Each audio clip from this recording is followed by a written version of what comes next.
Hello, hello. Good morning, good morning. Good morning. My name is Christina Kirsch, and I work here at Clinton Township, Kensington. I am the elementary creative programmer. I just want to welcome everybody in the seats and everybody watching online. I have some awesome events I want to share with you. So the first one is with K-Kids, we are doing mom hangs. It's not just for moms, it can be caregivers, grandparents, anybody who just wants to take some time away from the kids or bring the kids and come and meet us at George Park.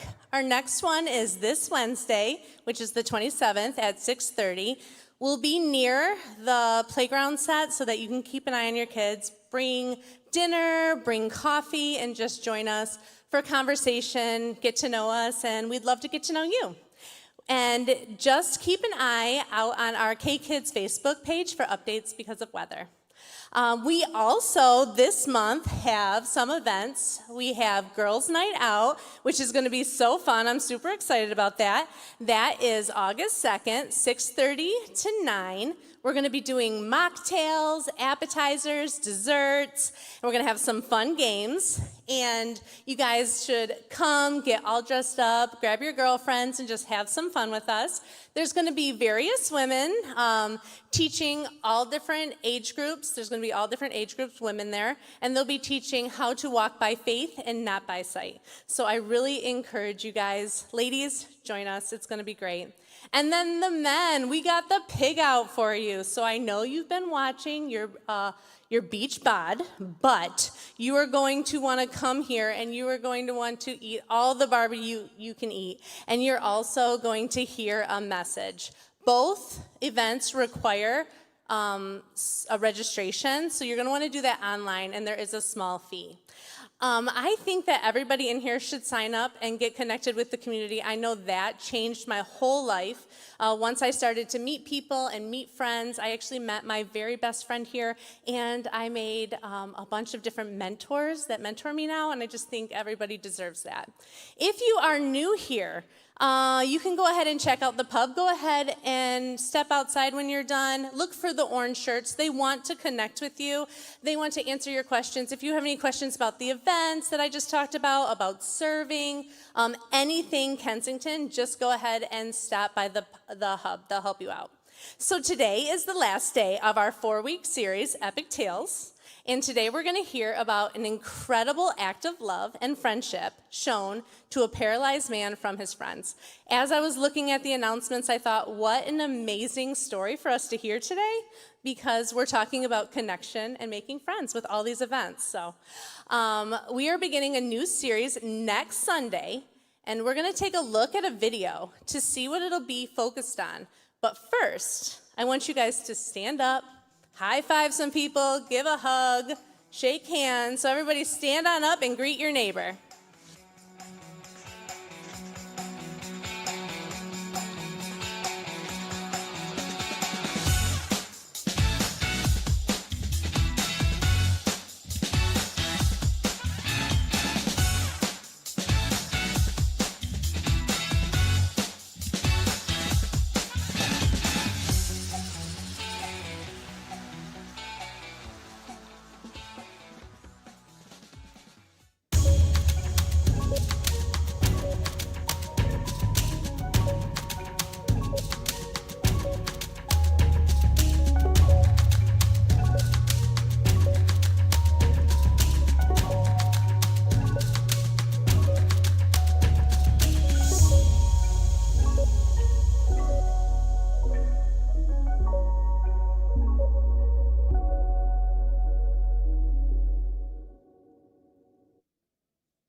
too far to walk alone.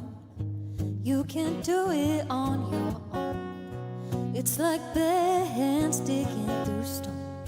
And if things go down much steeper hills, even money won't pay these bills. And time will show you now,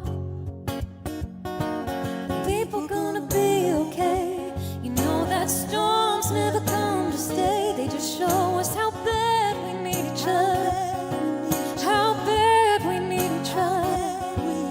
The trials of today, there are signs along the way to remind us how bad we need each other. How bad we need each other.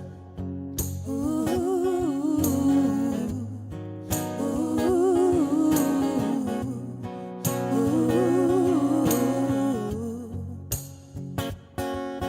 And I can get so hard on myself sometimes.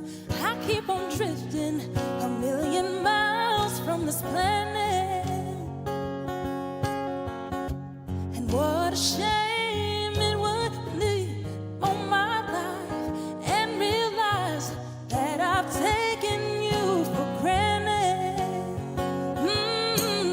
People gonna be okay. You know that storms never come to stay. They show us how bad we need each other. How bad. And whether we laugh or whether we grieve, you know both sides are gonna make us see. They show us how bad we need each other. How bad we need each other. Oh, and I can't see what's a mile around the bend. I don't know where this world is headed or where it may end. But you gave me this smile, and so I threw away my frown. And I can't pick up, you don't pick up, oh, what you put down. People gonna be okay. You know that storms never come to stay. They show us how bad we need Oh, each how other. bad. How bad. And whether the trials of today, there are signs along the way to remind us how bad we need Oh, each how other. bad we need How each bad. Oh, people gonna be okay. You know that storms never come to stay. They just show us how bad we need each How other. bad. How bad. We ought to take a little time to sit, 'cause the wisest men forget to show us how bad. How bad. How bad. How bad. Ooh, ooh, ooh.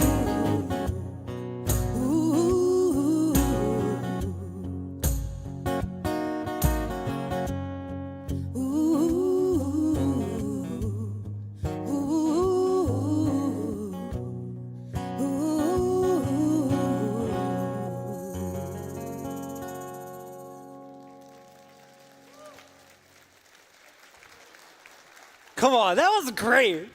That's like such a hard song. They crushed it. How's it going? Good morning. I heard 11 a.m. is the rowdiest service. I see it already. Well, hey, my name's Drew. I work with the young adults ministry across Kensington, ages 18 through 29. So thankful to be here with you. And as we just heard from this song, the idea that we need each other, that's exactly what we're talking about today. The idea that oftentimes we have people in our life, friends, family, coworkers, who we want them to experience Jesus, but there's an awful lot of barriers to experiencing Jesus, sometimes even set up by religious people themselves, and that's kind of what we're looking at today. But before we get going really with today, we just want to pause for a moment and receive our offering. For those of you who joined us online on the stream, hello, welcome. There's a way to give online, and this is really just a moment for us to say thank you so much for your continued generosity.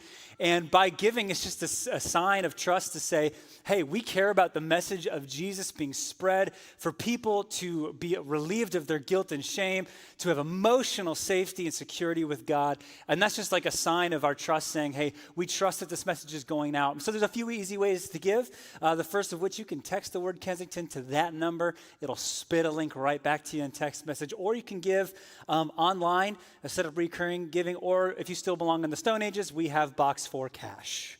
So, but so glad you're here with us. And I just to get us kind of going here, I do have a question that I'm not sure anybody, if I'm honest, I don't know if anyone, I don't really think anybody in here, like, if I ask this question, that this would be you. So I'm really struggling. So maybe even if it's slightly you, just make sure to, raise your hand a little, higher for me, because I'm just really struggling to reach for this one. But has anyone in here ever had a bad boss? Okay, I thought so. So just out of curiosity, just shout out what's the worst thing about a bad boss, or like the worst part of a bad boss. It can be a couple words. Just shout it out. What's that? What? Misery. Okay, what else? So much. They don't listen. They're nasty. What up? Personality? They don't lead by example. They're hypocritical. What else? Come on, this is good. Poor leadership. Poor leadership, what? Abuse authority. Dang. They deserve to get canceled in 2022. You know what I'm saying? Love that. That's exactly, kind of what we're talking about. I think for me, the worst part about a bad boss is that they are never wrong simply because they're an authority. It's like because you're the underling, you disagree or they're hypocritical, you're never right just because they, pay the bills and they keep you employed, whatever it is. It's the worst. Well, my identical twin brother who's from New York City, who, it could be him up here preaching to you right now. You don't really know. But he actually had this funny situation because he worked at Jimmy John's. And at Jimmy John's, he was working a late night with his shift supervisor. And when you make a Jimmy John's sandwich, it's kind of like leftover meat scraps. And so the supervisor was like having fun and was making these meat scrap sandwiches and was eating them. He's like, come on, make one. And they're like having fun, goofing off. So he makes these meat sandwiches and he eats them and, they go to bed or whatever. And the next morning, my brother walks in to work at Jimmy John's and the store managers call him into his office. And they're like, David, we have some unfortunate news to tell you. The store manager has been fired. Or sorry, the shift supervisor you work with has been fired. And he's like, oh my gosh, like what happened? Did he steal money from the register? Like did he, what happened that I don't know? And they go, well, we watched the video footage from last night and we saw that he was eating the tiny meat sandwiches. And that's just not something that Jimmy would do. And my brother was like, what? And they had treated it like this egregious atrocity. Like they were like, I can't believe, he would do that. And they just going on and on about how just Jimmy would never allow such a thing. And so my brother's like, well, I'm sorry. Like he was my shift supervisor, so I thought it was okay. He's my authority. And they're like, no. I mean, Jimmy would just never allow such a thing in a million years. I mean, there's no way. I mean, you can't do this. And so finally, my brother decides to dine on the proverbial bullet. He lays down like a rug and he says, okay, you're right. I'm so sorry. I should have never done it. It's just, he was my boss. And, sometimes I see you guys come in here and, you bring your iced coffee and I know how that messes with the smell of the bread. And, if Jimmy found out, that heads would be rolling.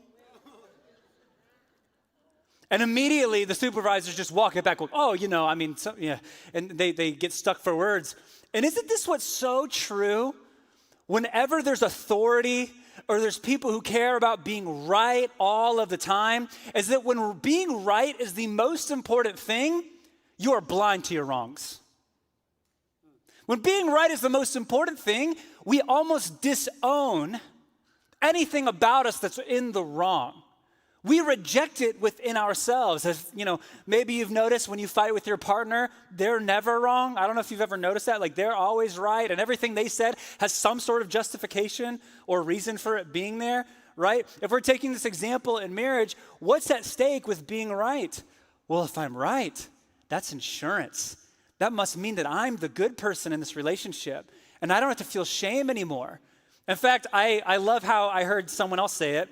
You can either be right or in love, but not both at the same time. Because if somebody wins, the relationship loses.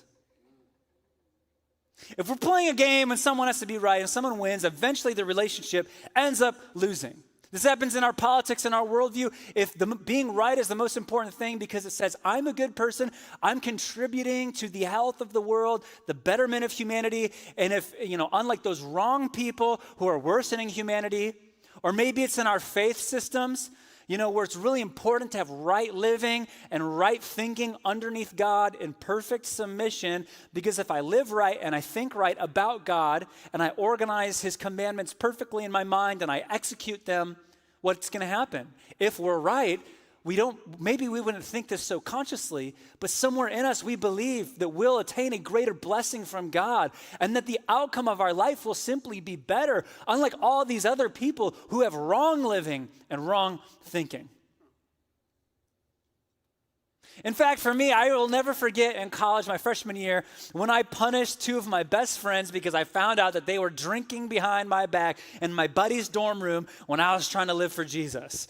And I was living the straight and narrow life, and I assumed that they did too. And so when I found out they were, taking sips out of a fifth, I was so furious. I pedaled home on my bike to Holden Hall, and I sent a scathing text saying, "I'm so disappointed in you." And sure enough, the next day, the Skype call was completely pointless. Because why? Because I led with needing to be right. And when you need to be right, usually the relationship loses. When we lead, when we start a conversation, when we start a disagreement with how right we are, we forfeit our right to speak into their life. When the starting point of a conversation, an argument, is about who's right, who's wrong, who's correct, who's not, all of a sudden we forfeit our right to be able to actually connect with the person we're trying to reach.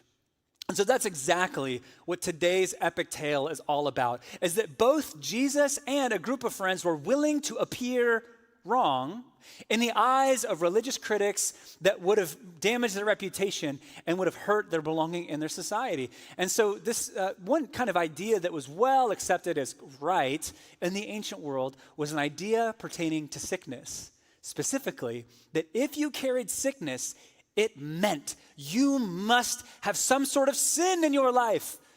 I mean, right? If you have a disability or a sickness or a disease, you must have earned it. It's almost as if ancient people were so uncomfortable with the idea that people simply suffered in life, that they needed to provide an explanation for it, that they did some wrong in order to deserve it. In fact, we see this in reflections of prayers in the Psalms. For example, in Psalm chapter 38, it says, "Well, because of your wrath, God, there's no health in my body. There's no soundness in my bones. Because of why? My sin. Clearly, I've earned this type of affliction." Or maybe if you go to Micah chapter 6, it says that God had caused people sickness and makes them desolate because of their sins. What about in Zephaniah chapter 1? God will bring so much distress on people that they will grope about like people who are blind because why? They've sinned. What about in Psalm 107? People are fools. And because they're foolish, they have iniquities that make them come afflicted. We see this even in the New Testament where the disciples of Jesus are wondering why someone is sick. And it says this in John chapter 9. His disciples asked him, "Rabbi, who sinned? Was it this man or his parents so that they were born blind?" For the ancient mind, it was very uncomfortable to believe that people simply suffered. And in fact, this Yahweh, God of the Old Testament, who punished people to the third and fourth generation, as it says in Exodus, that surely, even if it wasn't them, their parents must have done something, and it's atoning in their children. And so maybe when we arrive at the story where Jesus is just beginning to start his ministry, that a group of friends hear about this rabbi who's performing healings, and they have a friend who's paralyzed, and they bring him to a house, that just maybe in the minds of this group of friends, they believe that maybe their friend has some sort of sin in their life, and that's very important to keep in mind as we begin the story. So here's the story in Luke chapter 5. It says this: "One day, Jesus was teaching, and Pharisees and teachers of the law were sitting there, and they'd come from every village of Galilee and from Judea and Jerusalem. And some men carrying a paralyzed man on a mat and tried to take him into the house to lay him before Jesus. Now, this story is also mentioned in the account of Mark. And Mark labels the city as Capernaum. And the reason why that's significant is because Capernaum is like the Ivy League of rabbinical schools in this region. So the Pharisees and teachers of law, the house is crowded with the academics. And it's as if Jesus is giving a keynote speech to the highest level of academia, which is also, I don't know if you've ever been to school or know someone who's getting their dissertation, but man, that's a rigorous, critical, rake you over the coals for the way that you think about a subject, and it's very cutthroat. So at this point, the Pharisees and the teachers of the law were hyper-fixated on two things: right living and right thinking about God. So the story continues. But when they couldn't find a way, because of the crowd, well, who's the crowd? All the religious people are blocking access to Jesus. They went up on the roof and lowered him in on a mat through the tiles into the middle of the crowd, right in front of Jesus. And so when Jesus saw their faith, not the man, but the group, the friend group, he does not say, "You're healed, go in peace." He says what? Your sins are forgiven. But he doesn't stand up and walk. Why might that be? Because right here, Jesus is making a claim before he performs the miracle that sickness is not associated with sinfulness, and that you can have a spiritual cleansing of your sins, but it wouldn't make you healed because there's no correlation there. And what if he's granting a greater freedom for his spiritual soul and outlook in life to forgive him of the shame that's happening? However, Jesus kind of saw this also as ancient clickbait, because what he said would have absolutely activated the amygdala, that it would have made the Pharisees very angry because he's saying something blasphemous, because only God can forgive sin. It says the Pharisees and the teachers of the law began thinking to themselves, who is this fellow who speaks blasphemy? I mean, who can forgive sin but God alone? There's two observations I want to make. The first of which is about the friends. The second is about Jesus. But both have one thing in common. And if there's nothing else that you walk away with today, here's what I want you to walk away with. That both Jesus and the friends of the man, that relationship and access to Jesus was more important than what appeared to be right at the time. That both Jesus and the group of friends are willing to obey the higher value of love instead of the law that made you think and live right.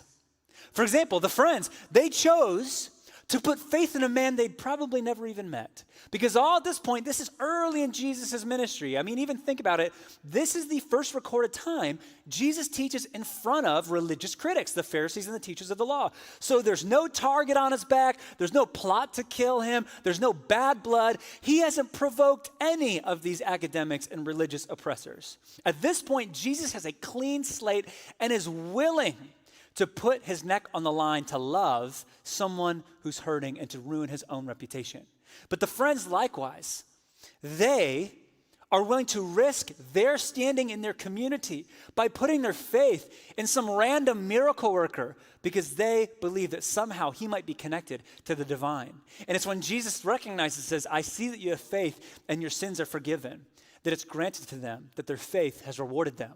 So what we're seeing is ultimately, both Jesus and the group of friends were willing to have their belonging revoked by the religious authorities in disobeying what was right. Because for Jesus to say, I forgive your sins is punishable by death. He could get stoned and killed, but he's willing to risk it. Why? For the higher value of love. The men are willing to risk their reputation in front of all of the religious authorities who they sit underneath their teaching. They're willing to risk it all and call another man God. Why? For the higher value of love for their friend. And for many of us in here, I think we have lost our North Star, which is the higher value of love that I believe Jesus paints out so clearly in the New Testament documents, that we've lost track of it, that we've become catered almost to the religious people. And I would even argue at large, the church, even Christianity, religion has people, has been crowding and holding space around Jesus that people can't even get access to him because they're afraid of criticism and of what it means to be wrong.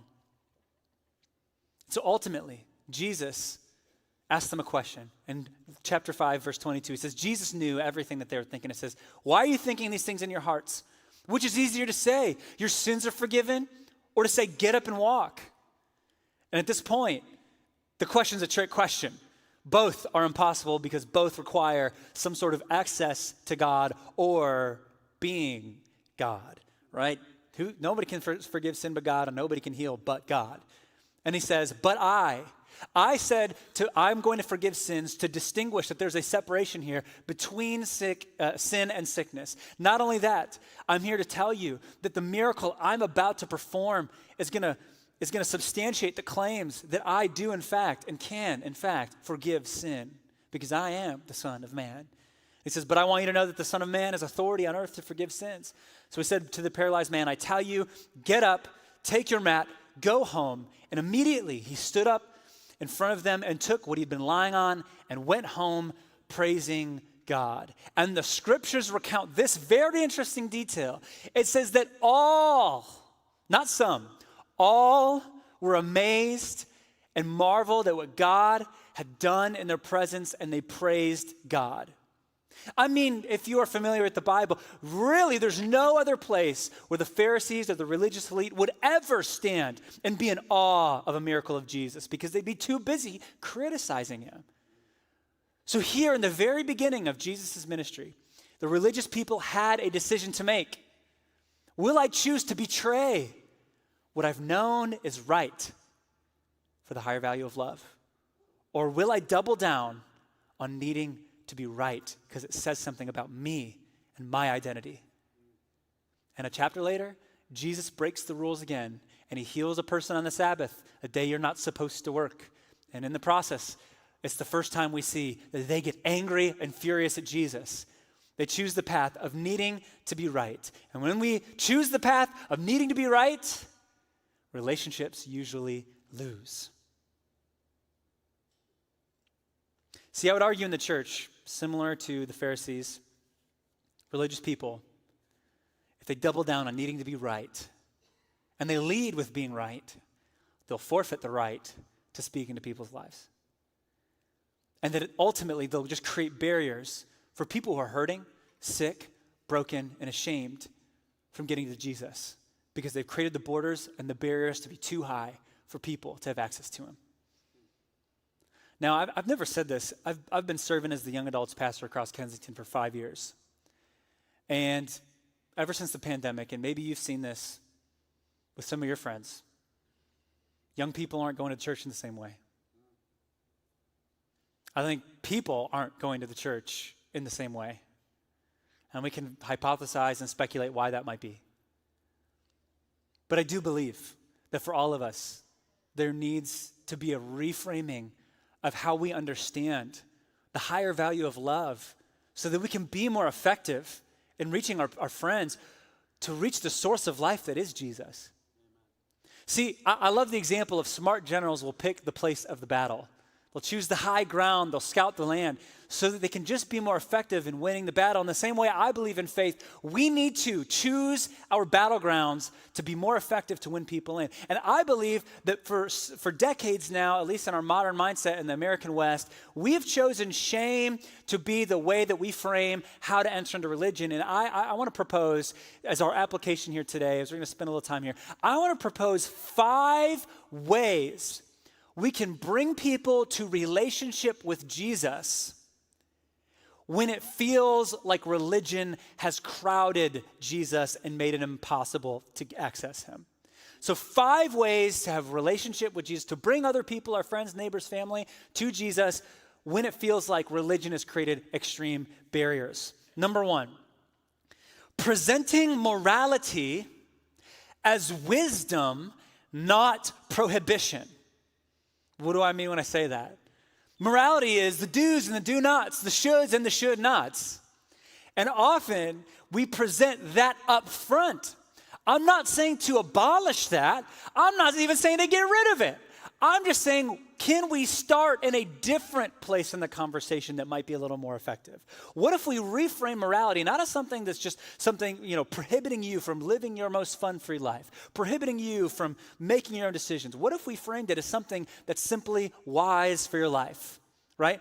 Like shame is the inevitable consequence when people fail when something is prohibited. So when shame happens, shame doesn't transform a heart. Shame makes you really good at hiding your faults. Has anyone in here ever been in a fight with your romantic partner, have them shame you up, down, left, right, and then you felt, man, I just love them so much more now and I want to do everything they asked of me? You want to know the time you feel most obliged to, listen to them is when they accept you in light of your weaknesses and your flaws? See, I think with the moment we change the conversation from morality, which creates shame, which creates performance, so that in front of the shamer, I'm not going to perform these shameful things. But ultimately, there's no room for exploration of why I use some of these unhealthy habits that are damaging me. See, the way I like to view sin is the thing that kills things, right? Lying, if it's a sin, it kills relationship trust. Sin is the thing that kills things. And Jesus, you don't have to ask me, you can just ask Jesus. Jesus summarized all of morality in 2 laws. He says, all of the law, all of the prophets, all of the do's and the do-nots, all the shoulds and the should-nots can be found in these 2, to love God and to love others, right? Like if you wash your hands after handling a dead person in the Old Testament and that bacteria spread to them and killed your neighbor, like that's pretty unloving. We can all agree on that? I'm not crazy? Okay, so like all the law and the prophets point to loving God and loving others. So sin is anything that impairs what's supposed to be a rich life for you.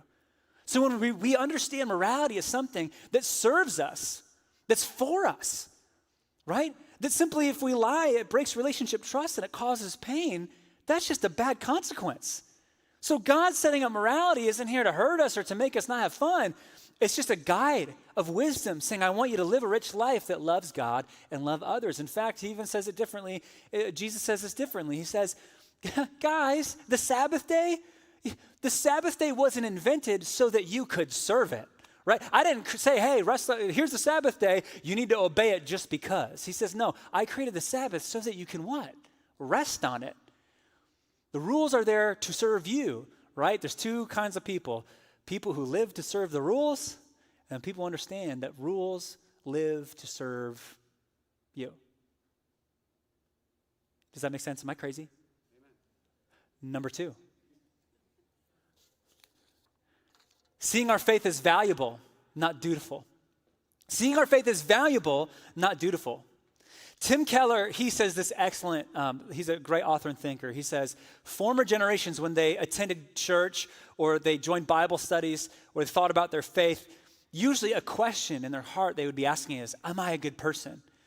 And the way they would measure that is by their involvement, their serving, their attendance. That's kind of been the echoes of the past. However, today, this next generation asks, it's not am I a good person? They ask, am I living a life that's authentic to who I really am? Am I able to freely be who I am?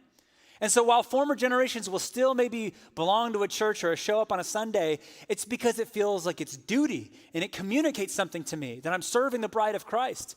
Whereas the next generation will come if it's valuable, right? Because our generation, I mean, if you've been on social media at all, we can scroll past anything that isn't valuable if it's not entertaining, engaging, informative, it teaches me something, inspires me. I don't want any part of it if it doesn't add value. If that show's bad, I'm going to turn it off. If that movie's bad, I got a library on Netflix. Add value to my life.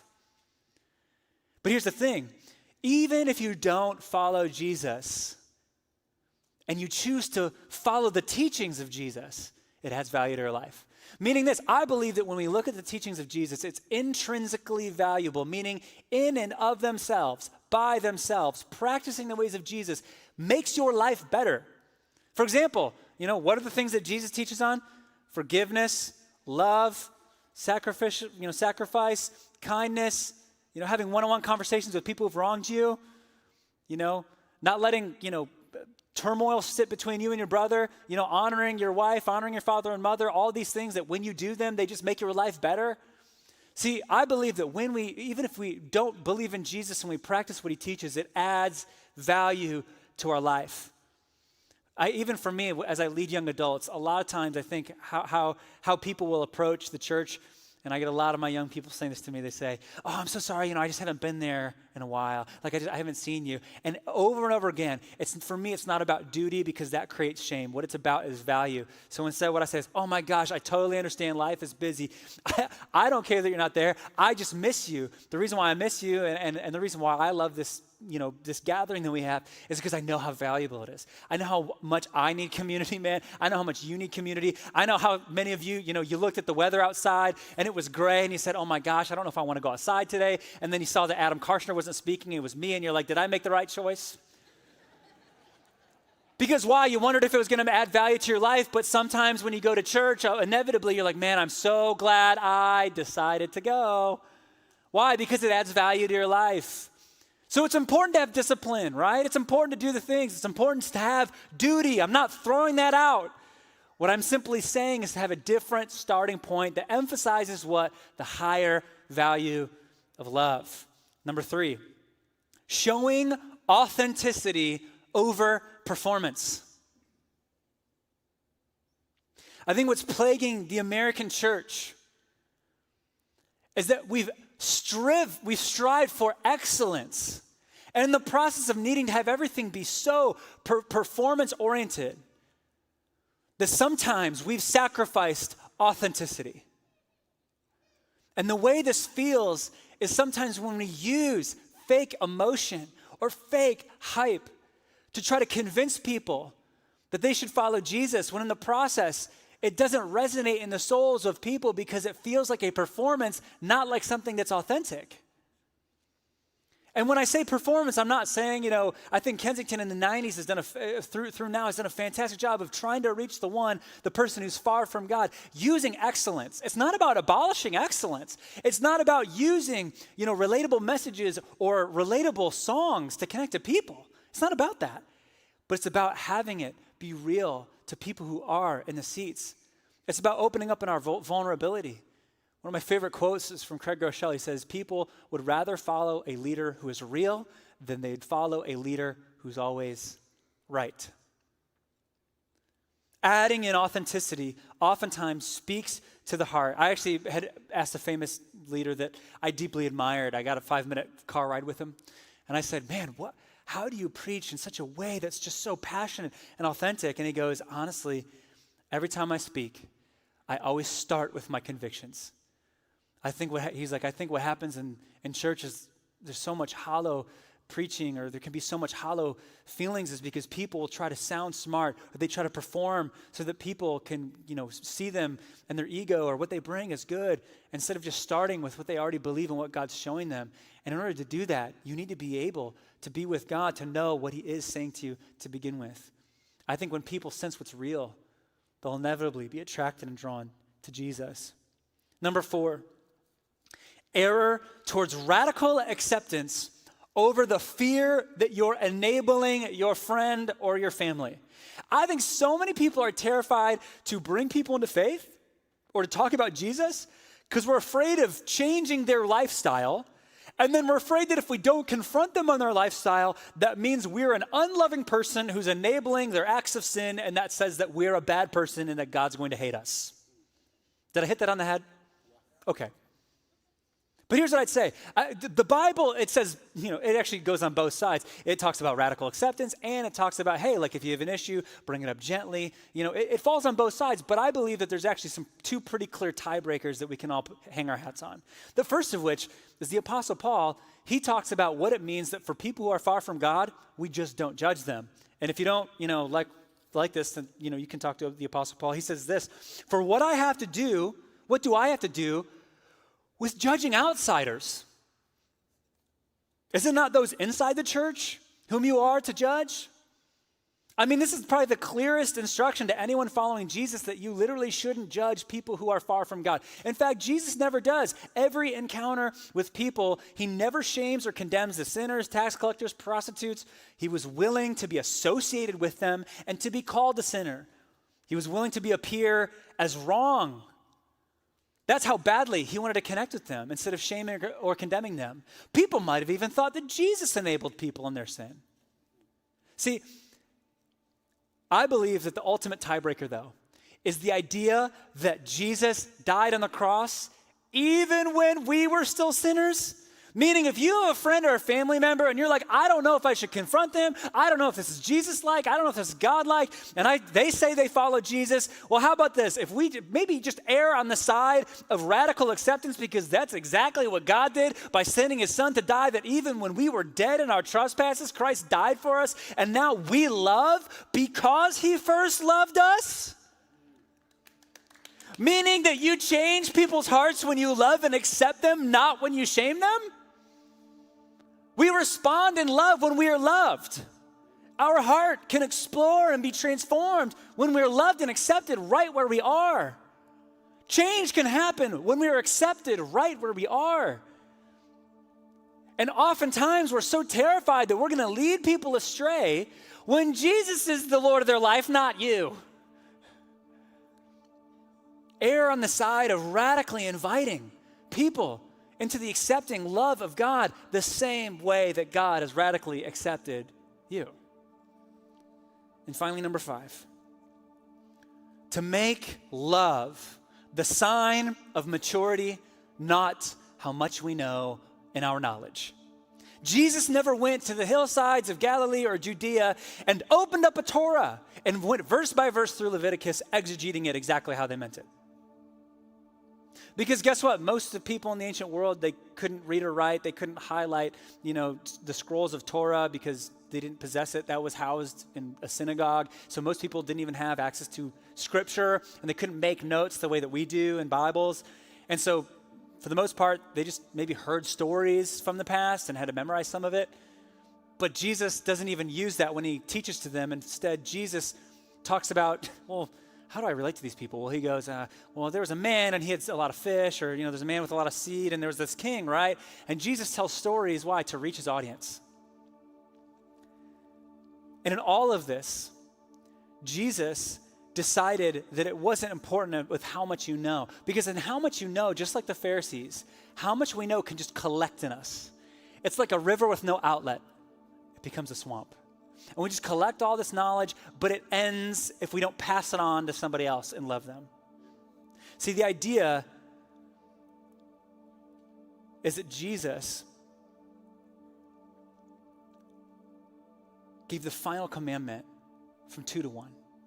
He said, I said there's 2 things, but I give you one. Just as I have loved you, you love one another. That Jesus provides the North Star to his disciples who are going to go transform the world.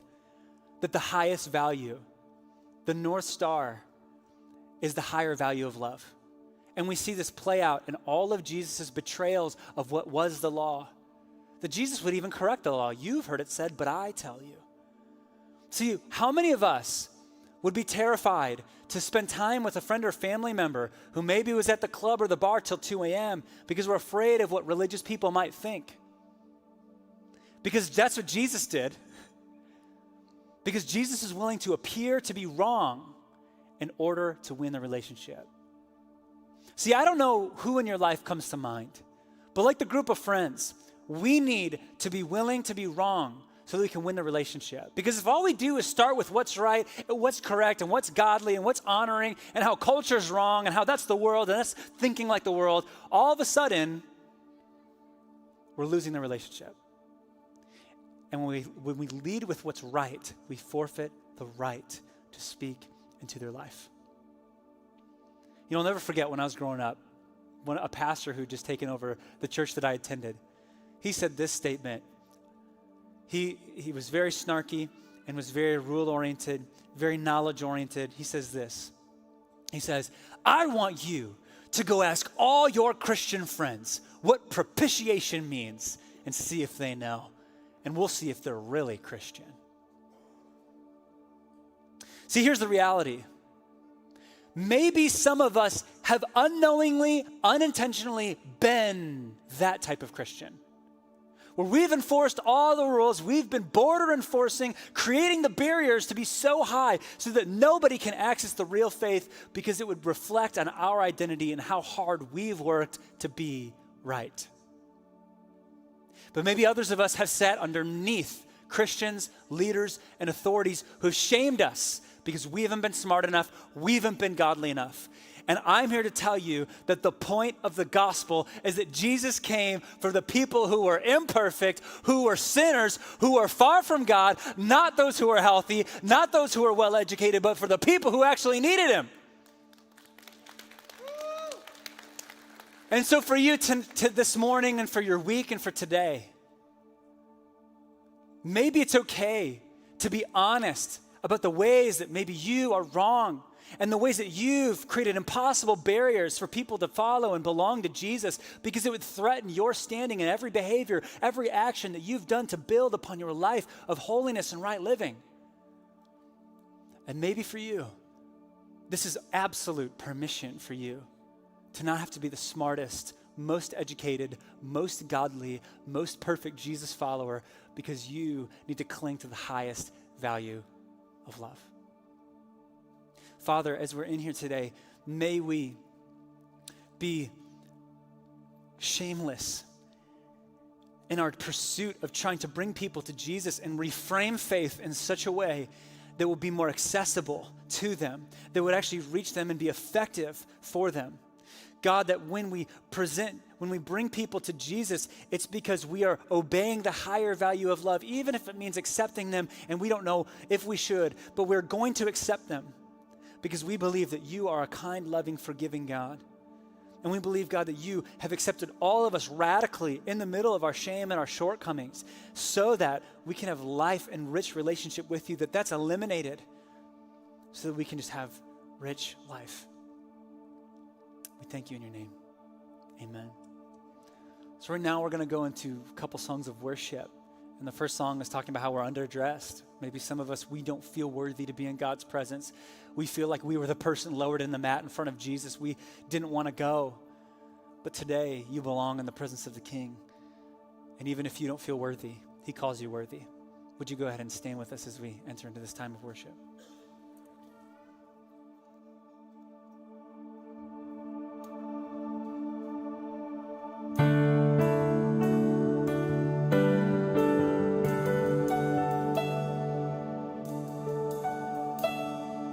Underdressed, you justified me.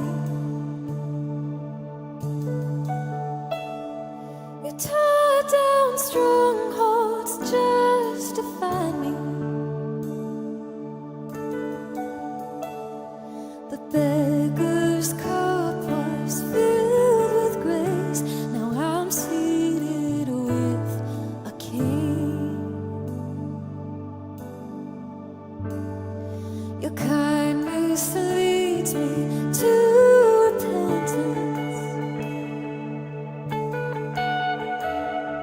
You canceled death, you served my sentence. My inheritance is overflow, 'cause I'm seated with the King.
feasting with the King who left his throne for me, enthroned upon my praises and clothed in majesty. He is holy, and I am under trust. I'm feasting with the King who left his throne for me. Forgiveness isn't fair, but it's my reality. He is holy, and I am under trust. I'm feasting with the King who left his throne for me, enthroned upon my praises and clothed in majesty. He is holy, and I am under trust.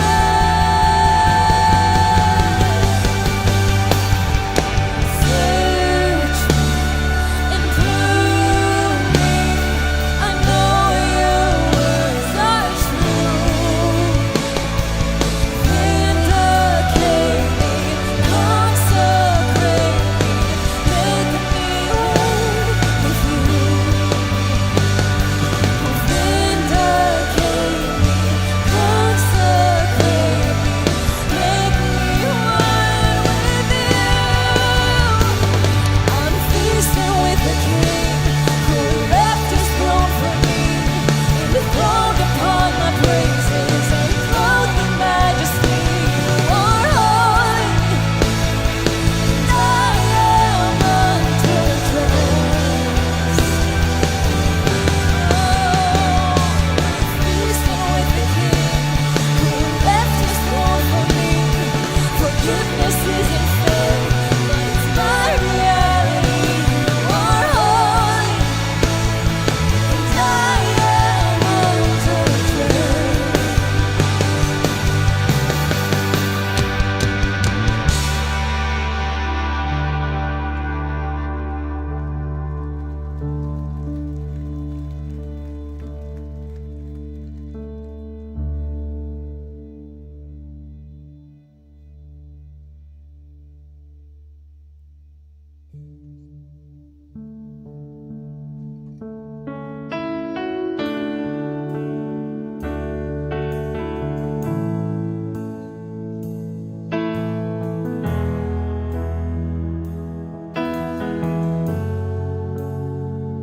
You are here, you're moving in our midst.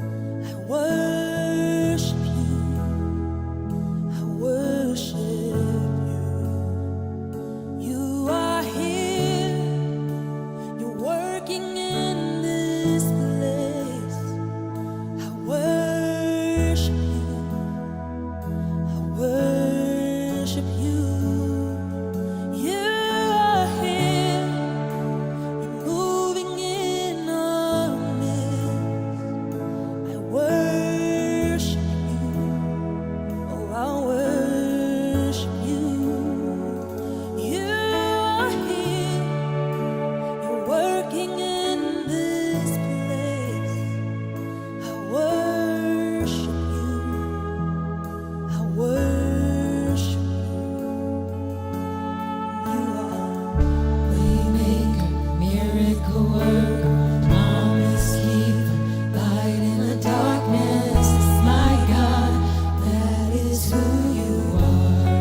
Come on, can we give God a hand clap? Yeah. Man, I don't know about you. I am a perfectionist, so today challenged me. I feel like I'm speaking to myself when I'm up here, and maybe that's true for you too, or maybe you're also a perfectionist, and it's like hard to be like, I need to be right. I need to be doing everything perfect. And maybe for you, you're just like, I am the opposite of a perfectionist and my life's a mess.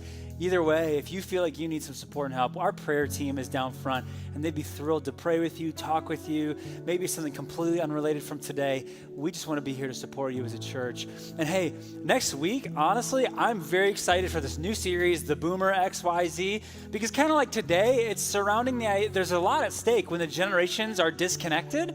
What's being lost is love, is that if we can't see each other in our different life stages, then what happens is we begin to fall apart, and our relationship with Jesus and our ability to learn and gain things from each other becomes lost. So please come back. We have some really fun things planned for this series. So we'll see you next Sunday.